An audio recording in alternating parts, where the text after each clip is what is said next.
સત્યનારાયણ કથાનું મહત્વ. સત્યને જ નારાયણ સ્વરૂપે પૂજવું એ સત્યનારાયણની ઉપાસના છે. તેનો અર્થ એવો પણ થાય છે કે જગતમાં હરિનારાયણ જ એકમાત્ર સત્ય છે, બાકી માયા છે.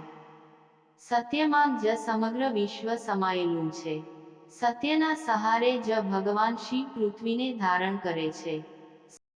સમાજના કોઈ પણ વર્ગનો વ્યક્તિ સત્યને ભગવાન માનીને નિષ્ઠાપૂર્વક આ વ્રત કથા સાંભળે તો તેને તેની ઈચ્છા પ્રમાણે ફળ મળે છે. પૌરાણિક કથા અનુસાર એક વખત ભગવાન શ્રી હરિ વિષ્ણુ શિવસાગરમાં વિશ્રામ કરી રહ્યા હતા. તે સમયે નારદ ત્યાં આવ્યા.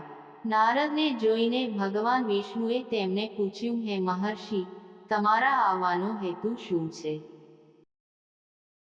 ત્યારે નારદજીએ શ્રી હરિ વિષ્ણુને કહ્યું કે આગળનો ભાગ બે